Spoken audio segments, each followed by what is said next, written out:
In the dead of the brutal Russian winter of 1959, a search party stumbled upon a scene of absolute horror in the northern Ural Mountains. A tent, inexplicably torn open from the inside, stood abandoned. Scattered across the frozen landscape were the bodies of 9 experienced hikers, some found nearly a mile away, shoeless and dressed only in their nightclothes in temperatures that plunged to -30°C. This is the story of the DYATLOV Pass incident, one of Russia's most chilling and enduring mysteries. It all began just weeks earlier. 10 young, ambitious students from the Ural Polytechnical Institute, led by the experienced Igor DYATLOV, set off on a thrilling expedition. Their goal was to conquer Otorten, a mountain whose name, in the local Mansi language, ominously means, "Don't go there." They were full of life and optimism, documenting their journey with cameras and diaries. We see them laughing, posing for group photos,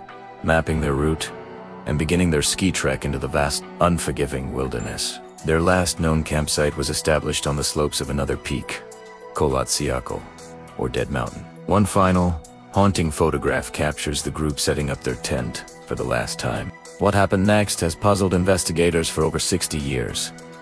On February 26th, the search began. The discovery of the tent was the first sign that something had gone terribly wrong. It was clear the occupants had fled in a blind panic, slicing their way out into the deadly cold. A trail of footprints led down the slope toward a patch of forest. Under a large cedar tree, the first 2 bodies were found. Yuri Krivanashenko and Yuri Doroshenko, clad only in their underwear. Their hands burned, huddled near the remnants of a small fire. 3 more bodies, including that of group leader Igor Dyalov, were found between the cedar and the tent, seemingly frozen while attempting to crawl back to shelter. The search for the remaining 4 hikers dragged on for months. It wasn't until May, when the winter snows finally began to melt, that their bodies were discovered in a ravine, buried under more than 10 feet of snow. And this is where the mystery deepens. The first 5 victims had died of hypothermia, but these 4 had suffered catastrophic internal injuries. Ludmila Dubinina and Semyon Zolotaryev had massive chest fractures, injuries consistent with the force of a high-speed car crash. Nikolai Thibault-Brignol had a severe skull fracture.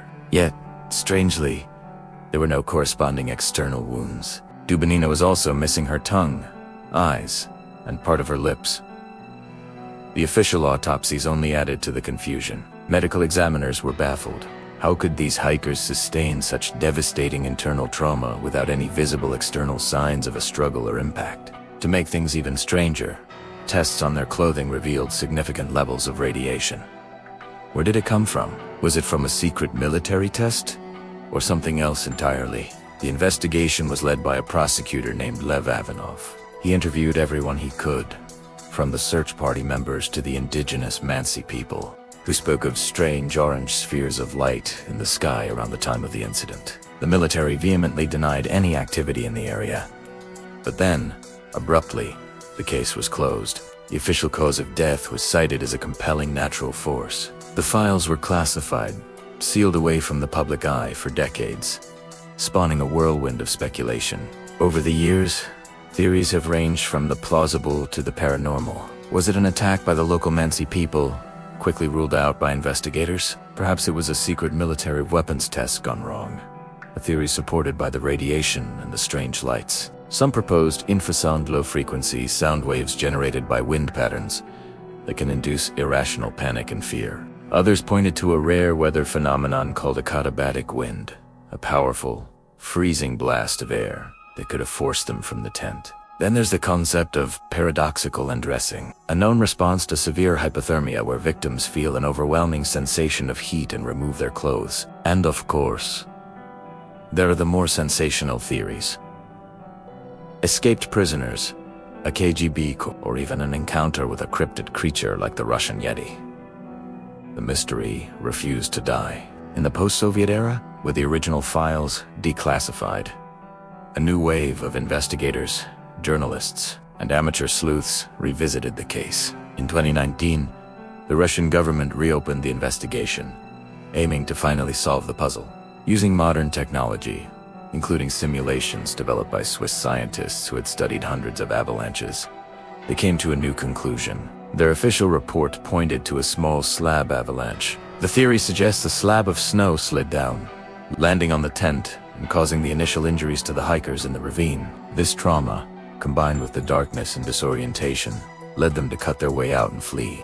In the chaos and extreme cold, they succumbed to hypothermia and their injuries. For the families of the 9 victims, the decades have been filled with unanswered questions and grief. Today, a somber memorial stands at the pass, honoring their memory. Artifacts from the expedition, their diaries, cameras, and personal belongings are preserved in a museum, telling the story of their final journey. Each year, people gather to remember the vibrant young lives that were cut so tragically short. We remember Ludmila, the heart of the group; Igor, the determined leader; Zeneta, the cheerful soul. Each one had a future, dreams, and a family that never got to see them come home. As we look out over the vast, silent expanse of the Ural Mountains, the mystery of DYATLOV Pass lingers. While the avalanche theory offers a scientific explanation for many, it doesn't fully account for all the bizarre details: the radiation, the missing tongue, the lack of external injuries. The final photo taken by the group, a grainy, blurry image that some believe captures the moment of terror, remains a haunting artifact. The mountain keeps its secrets. The cross that marks the site is a silent testament to the 9 souls who perished here, leaving behind a story that continues to captivate and terrify the world. Thank you for watching. If you found this story as fascinating as we did, please like this video and subscribe for more deep dives into history's greatest mysteries.